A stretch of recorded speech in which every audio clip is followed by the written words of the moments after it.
guys, it's Simmy, and this is Wrestling Unlimited, as it is Monday, February 13th, 2022, and this is the Wrestling Wrap-Up, a handful of news brought to you in one easy-to-watch video. As far as today's show does go, we do have 1, 2, 3, 4, 5, 6, 7, 8 stories. 2 of them are kind of just quick hits that I thought were kind of cool and interesting, but aside from that, we are going to talk about Tony Khan basically saying WWE's contract tampering with their talent. What's going on with Eddie Kingston? We got the reveal of the at-launch roster for WWE 2K23. Maybe a good indication that Randy Orton could be coming back soon, and so much more, because, again, this is the Wrestling Wrap-Up. Every Monday and Friday, usually between 11 and 11:30 a.m. Pacific. I know tonight we're going, or this morning, we're going a little bit later at noon Pacific, but it's all good. We're here, and we're talking pro wrestling, whether you're watching live or watching later. If you are watching live, whether that's youtube.com/Pro Wrestling Unlimited or twitch.tv/PW Unlimited, we really appreciate it. If you are watching live on Twitch, you can help us out a couple of different ways. You can either help us out by hitting that donate button down below, or by donating Twitch bits in the live chat. Also, remember, you can help us out by subscribing to the channel one of 2 different ways. You can either subscribe with a tiered subscription, or you can subscribe with Amazon Prime, because remember, if you have Amazon Prime, then you have Prime Gaming. Prime Gaming gives you a lot of cool things like free games, free stuff for games, and it always gives you 1 free subscription to any Twitch channel you want to subscribe to throughout the month. And I'd greatly appreciate it if you did right here, Pro Wrestling Unlimited. But remember, it doesn't just have to be your Amazon Prime account. It can be anybody's Amazon Prime account, whether that's your mother, your father, your brother, your sister, your grandma, your grandpa, your auntie, your uncle, anybody. Also, remember, if you're watching live on YouTube or watching on YouTube at all, you can help us out by becoming a channel member. As a channel member, you get early access to news, early access podcast episodes, early access to non-news videos, and so much more. Let's remember to head over to the Epic Game Store. My button's not wanting to load. There it goes. Head over to the Epic Game Store and buy something. Whether you're buying a new game, whether you're buying an old game, whether you're claiming the free games or getting bucks for Rocket League, Fortnite, or All Guys, well, you can use our code right here, PW Unlimited, at checkout, and you will be supporting us at no extra cost. Again, put in code PWU NLIMITED for all Epic Game Store and Epic Game Store purchases, whether that's on your PC through the actual Epic Game Store, or on your PlayStation, Nintendo Switch, or Xbox and mobile device for certain Epic games like Fortnite.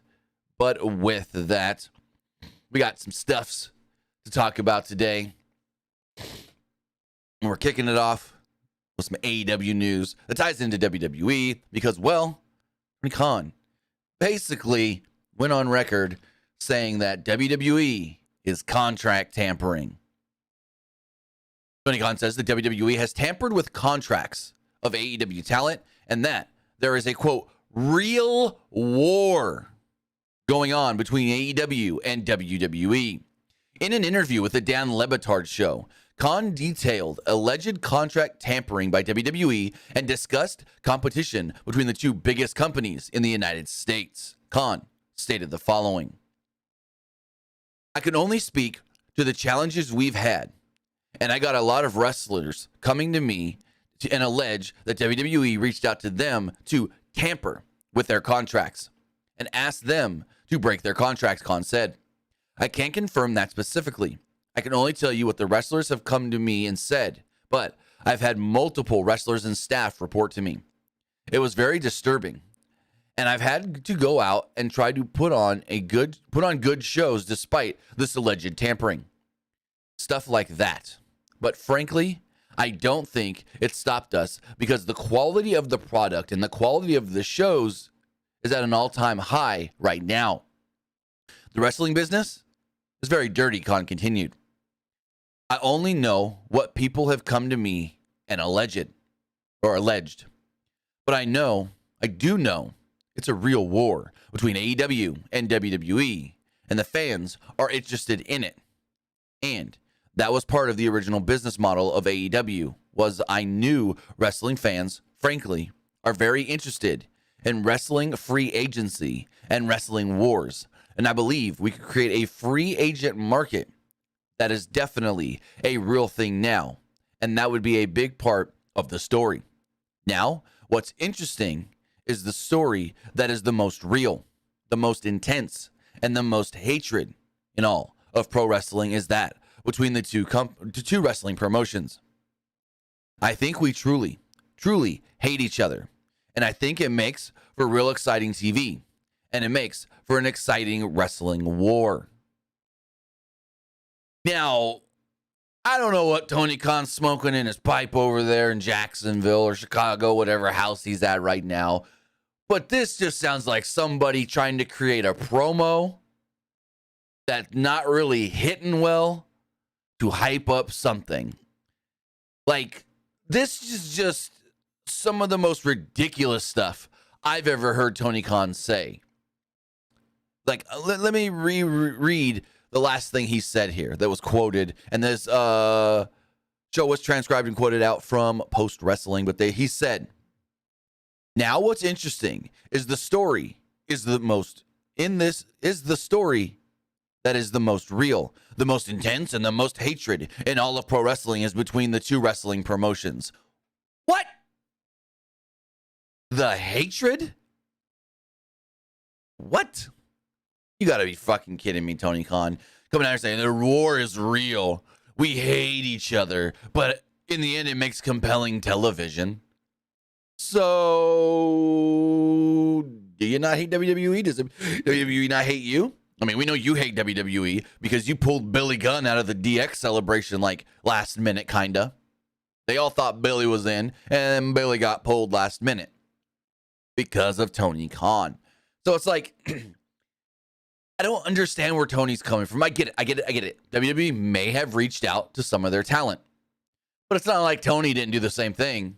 Let's take Jeff Hardy, for example. How much do you want to bet? It's not legally tampering because Tony probably didn't reach out to Jeff specifically, or any higher ups like Christopher Daniels or whoever in AEW probably didn't reach out to Jeff Hardy specifically. But how much you want to bet that they knew when Jeff's contract was up, the date, the time, the minute, because of Matt.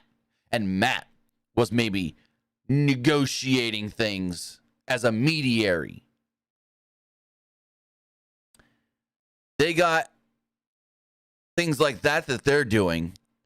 Yeah, they're mad because WWE has reached out to their guys. Now, we don't know what WWE has reached out for, who, and how many. He was very vague on this. And the one interesting thing that he stated here was, I've had multiple wrestlers and staff report that to me about WWE reaching out. So is WWE reaching out to more than just wrestlers? Are they reaching out to producers as well? Are they reaching out to people on the non-wrestling side of things as far as going to the shows every week? Maybe people on the production side? Like not the in-ring, but the production side of things? We don't know. Tony was very vague here, but really just made this sound like a fan cutting a promo, trying to hype up something that's not really much of nothing. Now, we do know WWE and AEW are not copacetic in the terms of they're going to work together and put on a super show, or they're going to trade talent here and there periodically. No, that's not going to happen anytime soon. But for Tony to come out here and say the hatred is real, it is intense,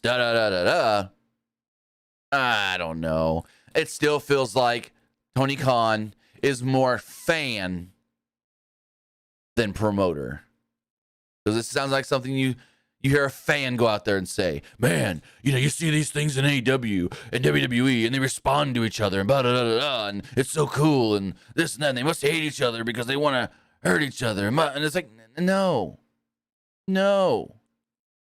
There's so many people in WWE that have friends in AEW. They want to see them do well, and vice versa. People in AEW that have friends in WWE, they want to see them do well and whatnot. So it's like,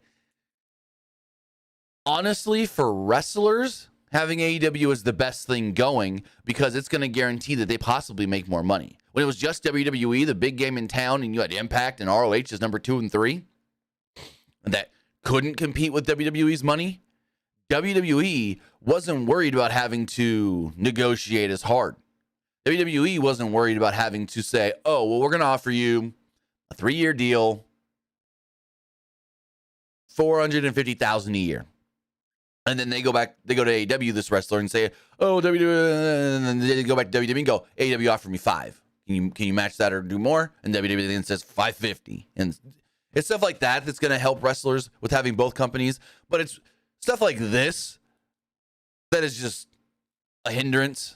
Tony Khan saying, quote, the war, it's a real war. It's a real war. His exact line was,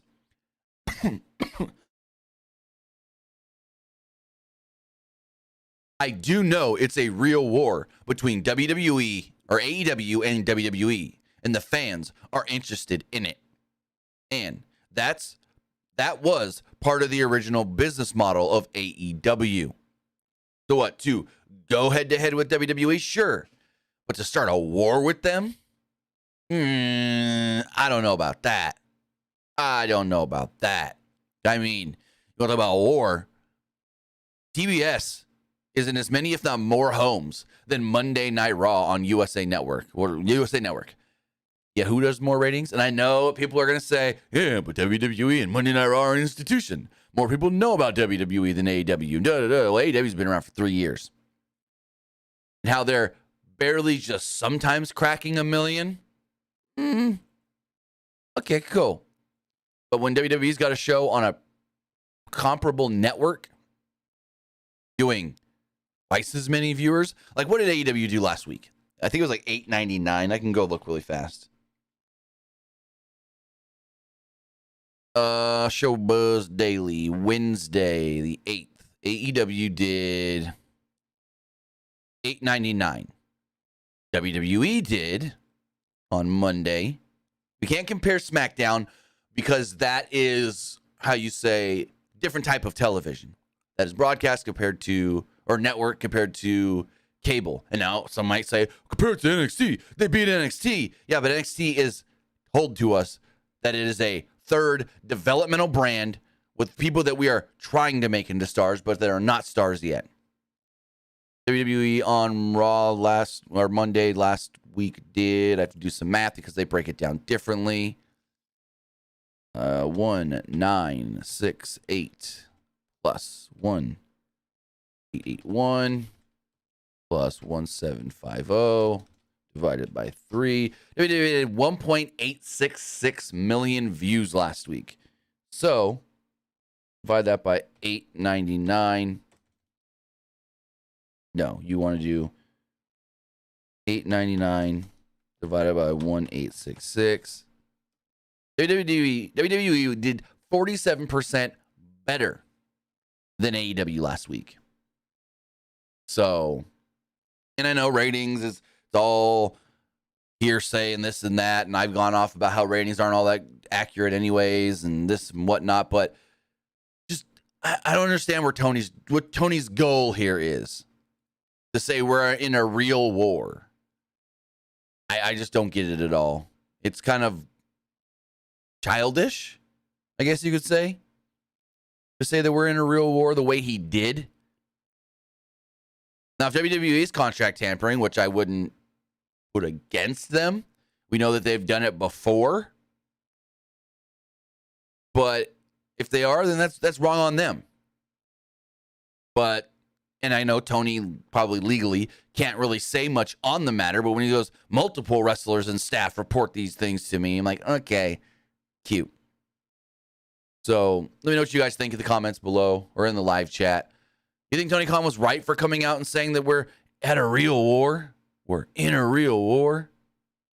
That, you know, this is what the fans want? And these both companies hate each other? Now, if this was just a wrestler coming out and saying this, I'm like, yeah, whatever, okay. But it is the guy that runs AEW saying, quote, the most intense and most hatred in all of pro wrestling is between the two wrestling promotions. So he's telling us right there, he hates WWE. He hates WWE. Now, I don't know if WWE is going to respond to this in any way. They do have, I actually haven't heard yet, because I'm trying to think if they're doing a press conference. They might, but they haven't officially announced if they are doing a press conference after Elimination Chamber this weekend or not. I doubt any of those people there ask about this. Hey, what are your thoughts on the comments of Tony Khan stating that the two companies are in a real war? And honestly, Triple H could just say, I got no comment. He doesn't have to comment. Whether you think he does or not, he could be the bigger person here and not comment and just go on and do his own thing. So we'll see if WWE does comment or not. I don't think they would, but at the same time, I wouldn't fully put it against them. Now, as we move forward, one AEW wrestler is supposedly dealing with an injury, and he was pulled from a Defy wrestling event this past weekend, and that is Eddie Kingston. Early on Saturday, Defy Wrestling did announce that Eddie Kingston will be missing their event and is a scheduled match against Artemis Spencer.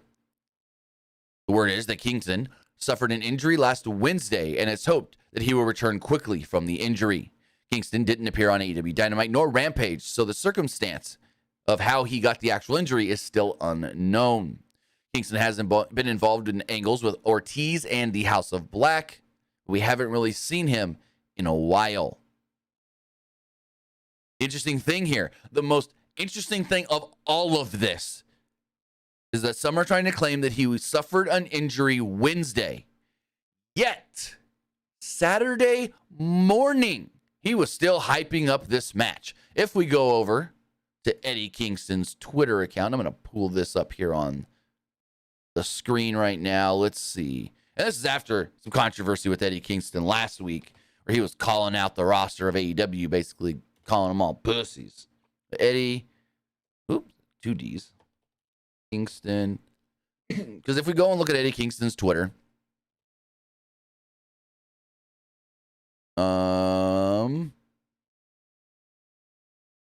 where is it? February. Ooh, did he pull it down? I know he's still been advertising or hyping up Battle in the Valley, the New Japan show in San Jose this weekend. He's still hyping up that one as of yesterday. So maybe he did delete the tweet about the Defy show, but as of yesterday,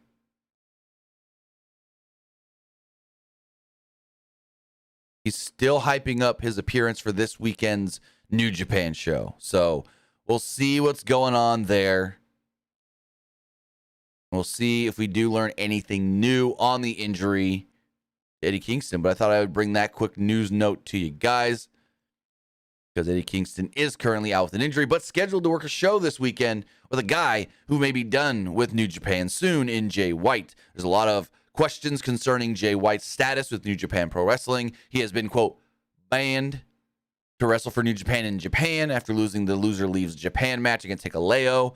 So maybe he just comes to the United States and only works for New Japan in the States, or maybe he's leaving New Japan. We'll have to wait and see what's going on with Switchblade.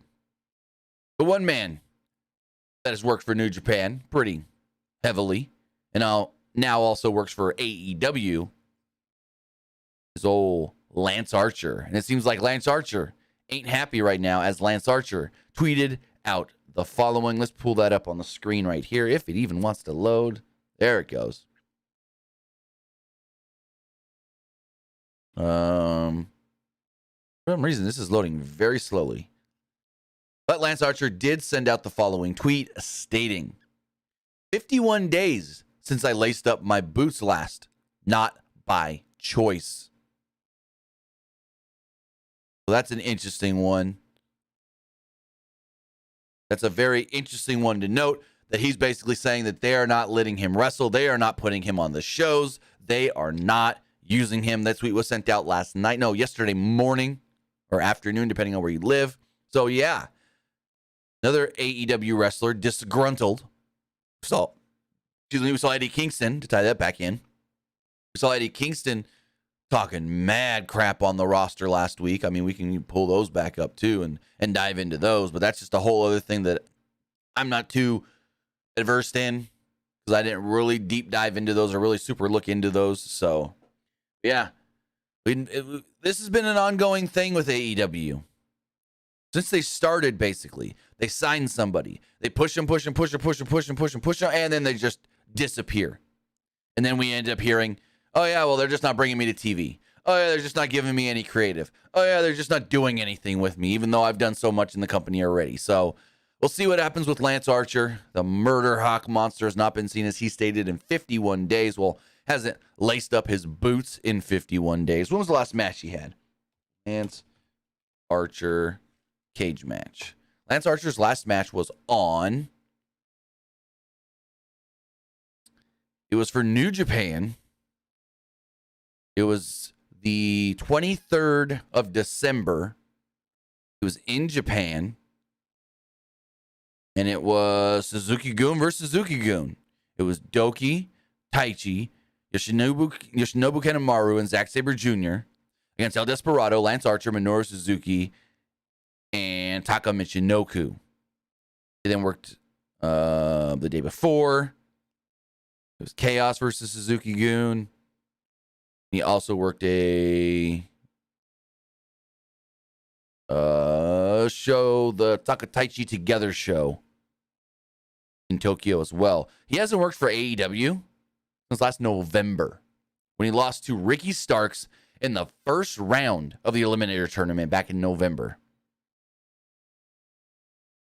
So we'll see where it goes. We know AEW favorites certain wrestlers and whatnot. You see the same guys on TV every week, and then you have other guys where you're like, man, you were really behind this guy at one point, and then just like said, screw it, we're done with you. Now, speaking of New Japan Pro Wrestling, New Japan actually revealed the brackets and first round lineup, kind of second round as well, for the New Japan Cup, coming to us on March 5th. The tournament will run from March 5th to March 21st. We're going to pull up the brackets for that right here and pop it up on the screen. There's some interesting things with this. So let's do this. Whoops, wrong screen there. Let's pop this here. Let's pop this over here so you guys can see it as well.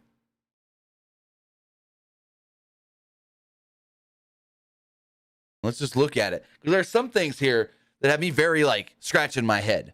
So as you see here, you got first round matches, and with every first round match, they will take on somebody that gets a bye out of the first round. So like here, Sonata, Taichi, winner will face Kenta.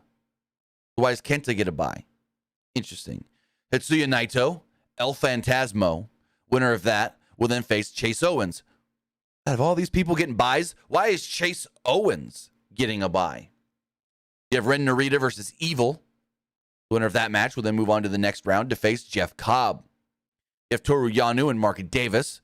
The winner of that round will then move on to face Will Ospreay. Moving on to the other side of the brackets, and there's also dates here for all these matches as well, if you guys are interested to know when they actually start. We got matches starting on, like I said, the 5th, going all the way to the 21st. On the other side, the right side, it's Yoshihashi against Kyle Fletcher. Winner will take on Haruki Goto, who's got a bye out of the first round. We got Shingo Takagi and Aaron Hanare squaring off. Winner of that takes on Tamatonga.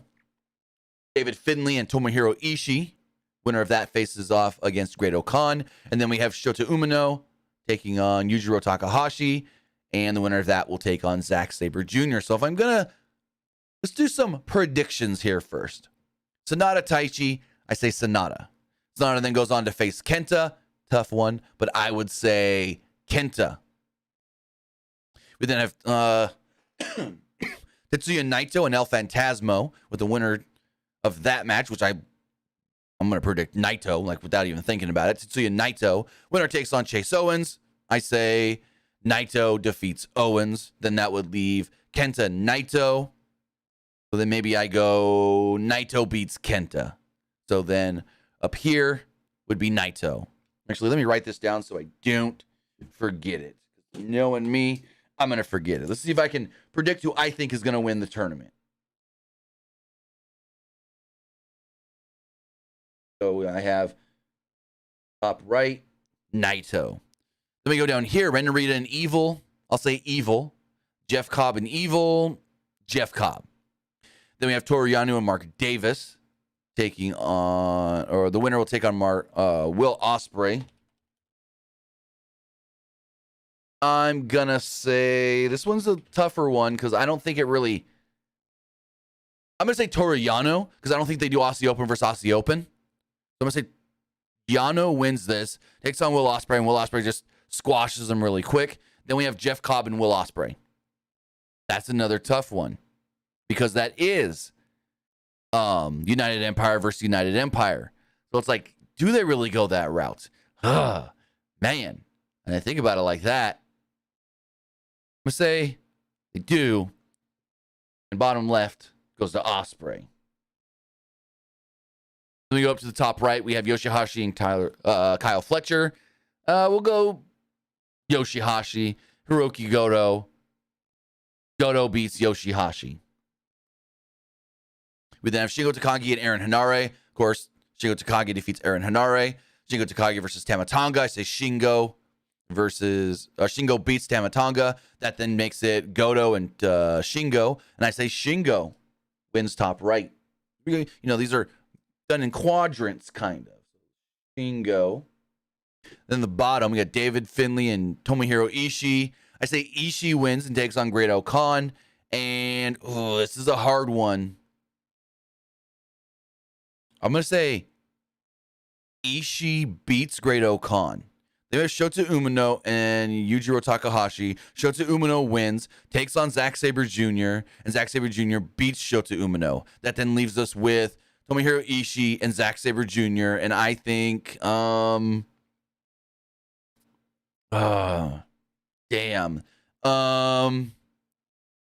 Screw it. Because Saber's a champion, I'd put Saber over Tomohiro Ishii. Zack Sabre, bottom right quadrant. Saber. Then we go to the semifinals. It would be, so we have right here, would be Naito. Down here, Will Ospreay, Shingo Takagi, and Zack Sabre Jr. So if I'm fantasy booking this or predicting Naito Ospreay, I say Ospreay wins that match. And then I say Shingo beats Zack Sabre Jr. We then get Ospreay versus Shingo in the finals with Ospreay picking up the win, Ospreay winning the whole tournament. So if I am predicting here, bingo, bango, bongo, Will Ospreay is my winner of the 2023 New Japan Cup. Again, the New Japan Cup does run from March 5th through the 21st. And so we'll see how this all does going. Oh, I'm so dumb. I never put any of this on the screen for you guys, did I?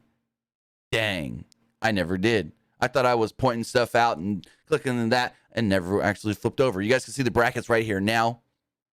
But what I'm going to do is I'm going to isolate this segment from the podcast and post it up later in an interesting way. You guys can follow along with my predictions. As we move forward, we're going to hit some WWE news. Because WWE and 2K, well, they released the, I guess you could say, launch roster for WWE 2K23. And I am going to make sure that pops up on the screen. So let's read everybody. So let's read everybody who will be in the launch roster of the game. It's a long one. I didn't count how many names it is in total. Give me 1 second.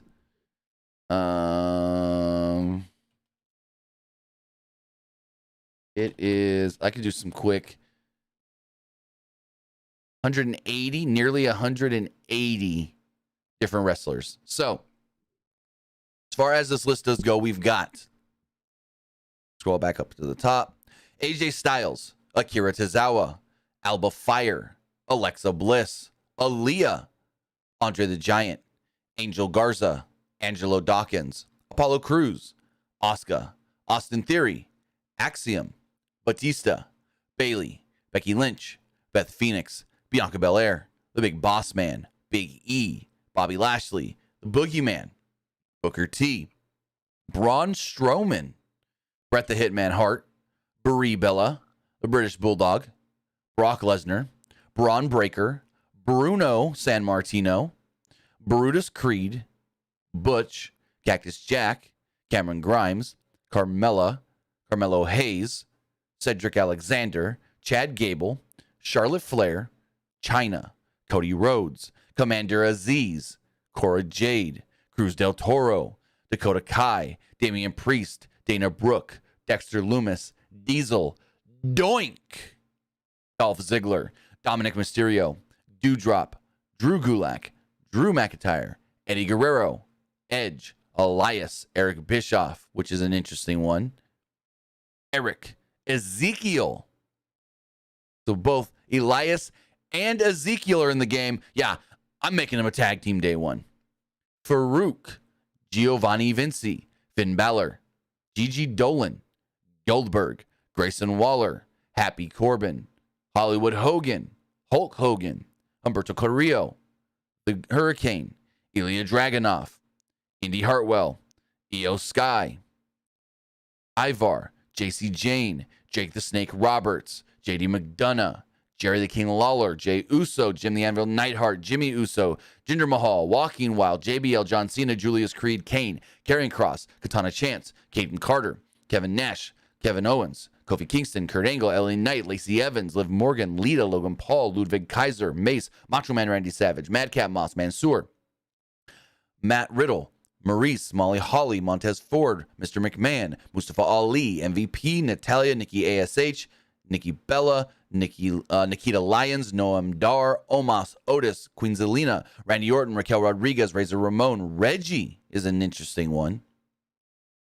Rey Mysterio, Rhea Ripley, Rick Boogs, Ricochet, Ridge Holland, Rikishi, Rob Van Dam, Robert Roode, Roman Reigns, Ronda Rousey, Rowdy Roddy Piper, Roxanne Perez, R-Truth, Sami Zayn, Santos Escobar, Scarlett, Scott Hall, Seth Rollins, Shane McMahon, Shanky, Shawn Michaels, Shayna Baszler, Sheamus, Shelton Benjamin, Shinsuke Nakamura, Shotzi, Solo Sikoa, Sonya Deville, Stacey Keibler, another interesting one. So, Stone Cold Steve Austin, Stephanie McMahon, 6.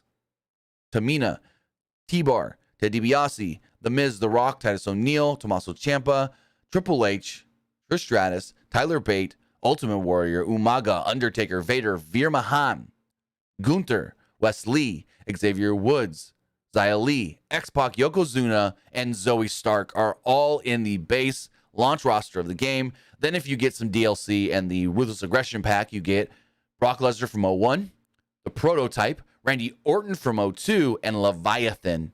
Plus, as a pre-order bonus, you also get Bad Bunny. So there we go. That's everybody that will be on the roster for WWE 2K22 when the game does officially launch, whether you get it on March 17th or March 14th for early access. But now, some of the main roster names missing from said list. I did kind of go through really quick and see. We do have, and these are some of these names I wasn't expecting because they just came back, but some are interesting, like Ashanti the Adonis, B-Fab, and Top Dollar. If they are not in the game, how's Strowman in the game when he returned right around the same time? Others not listed on here, Bray Wyatt, who again returned a little bit after Braun, but not long after Braun. Bronson Reed came back in December time, so yeah, okay, whatever. Candice LeRae, another interesting omission. Chelsea Green, she just returned at the Royal Rumble, so I wasn't expecting that one. Emma kind of came back, maybe too soon, because we're gauging these off of, okay, Braun Strowman returned in, what date did Braun Strowman return on?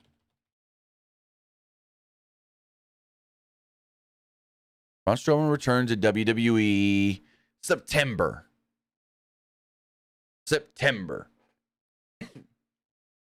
And so you have other guys that returned in October.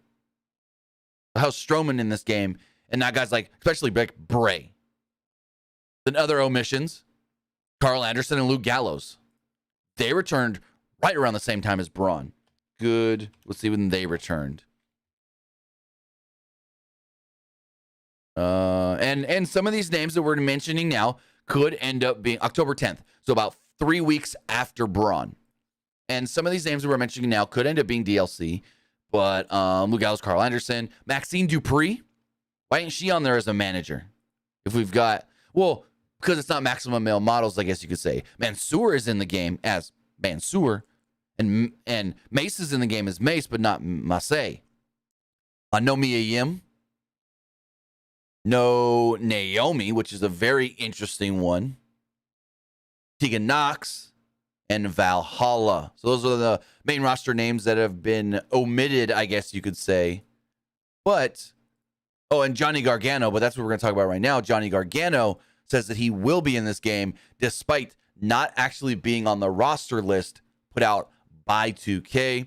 We have this tweet here from Johnny Gargano himself that is accompanied with an image that does state the following. There were some rumblings this morning, so I talked to my friends over at WWE Games, and I'm happy to announce myself that Johnny Wrestling will be playable at launch. He then accidentally put hashtag WWE 2K33 and corrected himself, going, whoops, I meant hashtag WWE 2K22. Hopefully my career lasts until 2K20 or 2K33. So Johnny Gargano says that he will be in the game. And the interesting thing here is he put that out, yet 2K still hasn't gone back and fixed their roster list. I mean, it's as simple as going to the page, clicking edit, and adding him in with the other J names. So that's an interesting one as far as Johnny says he's in the game. They haven't, made any acknowledgement to it. I can go check their Twitter really fast. Let's go here. Let's see. WWE Games. Let's see if they've said anything regarding Johnny Gargano. Even if they just retweeted his. Okay, so they retweeted Gargano's tweet with a smiley face wearing sunglasses. So that might be all the confirmation we need. So that's interesting. Now, WWE 2K23 comes out in about a month, depending on it. Well, yeah, it comes out in a month. And that's still a ways away, but one thing that came and gone already last night was the Super Bowl, and we're just going to touch on some fun things here as far as WWE superstars appearing in Super Bowl commercials. So, first off, we're going to talk about The Miz.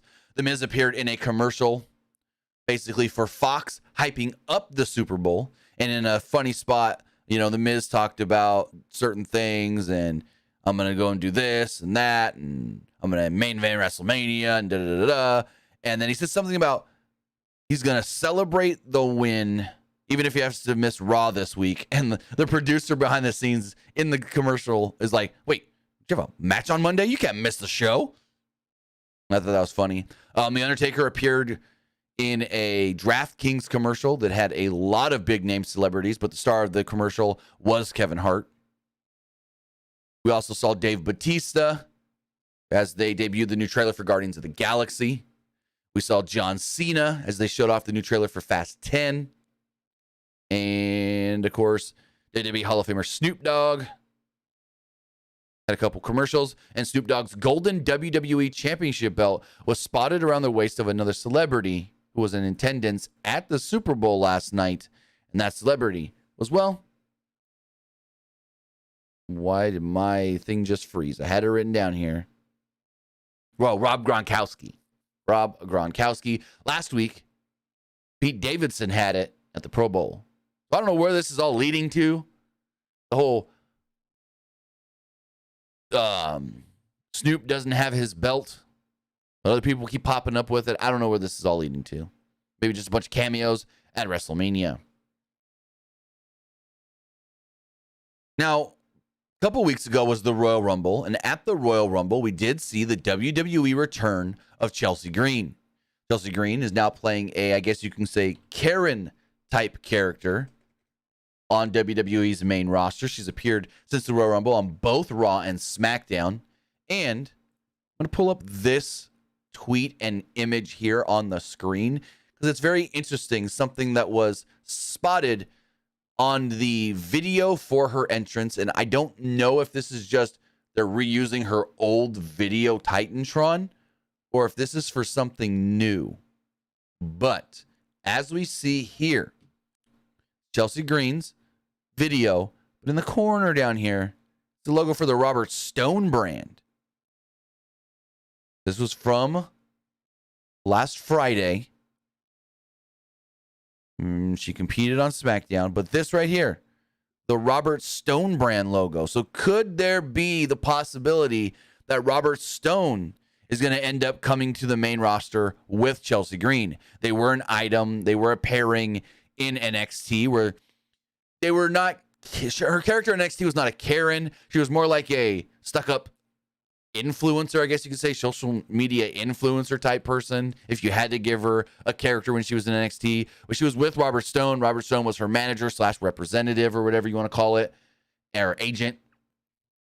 And so it's interesting that the Robert Stone logo is on the video in the corner.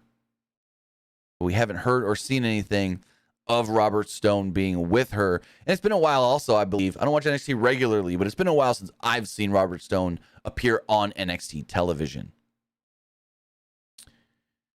We have one final story to get to that has to do with Randy Orton. So Dave Meltzer put in last week's Wrestling Observer newsletter that he's heard nothing pertaining to Randy Orton. That Randy Orton's return is either not happening anytime soon or being kept a very, very, very big secret. Well, pull this up on the screen. Most of you are probably not going to be able to read it. I have translated this. This does come from wrestling bootmaker Jose G. Sands as he was doing a Q&A on his Facebook and was asked a question. So up here is the question.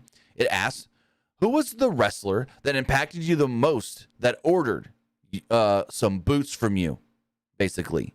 And then down here, his response is, well, I haven't made them yet, but Randy Orton is in contact with me by email for his return currently. Drew McIntyre and Bray Wyatt are some of the biggest superstars. Today, I received the order for Cody's boots for WrestleMania. So this is very interesting that this man, who is very widely known as one of the best shoe / boot makers in pro wrestling, as far as wrestling gear and stuff do go, stating that, yes, I've been in contact recently with Randy Orton to work on some boots for him for his return. When is that return actually happening, though? Could we be seeing Randy Orton back in time for WrestleMania? WrestleMania is less than 2 months away. Elimination Chamber is this Saturday. So maybe next week on Raw, Randy Orton returns. Maybe we finally get that Randy Orton Riddle match we've been asking for that they've been telling us they're going to do. Maybe Riddle returns next week on Raw. And as he's out there saying, yeah, Solo hurt me and put me out, and I know it was only supposed to be 6 weeks, but it's been longer, and blah, blah, blah, blah, blah. And he's like feeling sad for himself because of it. Orton then comes out and is super heel and takes him out and challenges him to wrestle. I don't know. Now I'm just fantasy booking. But it's very interesting that Randy Orton could be coming back soon, as Jose G. Sands, a very, very famous and widely known wrestling bootmaker, stated that Randy Orton contacted him via email and he's going to make Randy new boots. And he also got the order for Cody's WrestleMania boots. Wonder what those are going to be. If those don't have polka dots on them, come on. Come on. He's done it once before, polka dots at WrestleMania. Remember the polka dot Stardust outfit? But that's neither here or there. If Randy Orton is returning soon, I would be so happy. Most wrestling fans would probably be very, very happy because Randy's been out with what's been called very serious back injury. Hopefully he does return and returns soon. But like I say, don't come back too soon. If your health is more important than our entertainment, so don't come back too soon. With that, guys, that's going to wrap up the wrap-up. I do want to say thank you for joining me here. Twitch.tv/PW Unlimited or YouTube.com/Pro Wrestling Unlimited. Remember, tonight is Monday Night Raw. 4 things have been announced for that show, so let's tell you everything that you can expect tonight. Whoa, that doubled that up by accident. For tonight's Monday Night Raw. As far as tonight's Raw does go, we'll pop this up on the screen over here. We do have a contract signing for their match at Elimination Chamber with Bobby Lashley and Brock Lesnar. Also, we do know that Seth Rollins will be the special guest tonight on Miz TV. There's a 6-woman tag team match. It's essentially Team Raw versus Team SmackDown. As representing Raw, it's Asuka, Carmella, and Nikki Cross. And representing SmackDown, it's Liv Morgan, Raquel Rodriguez, and Natalya. And finally, The Miz will be going one-on-one with Rick Boogs. With that, guys, that's everything that has so far been announced for tonight's Monday Night Raw, February 13th, 2023. So with that, I want to say thank you for joining me here, whether you're watching live, watching later, or listening later. And see you tonight for Monday Night Raw. Have a good one, guys.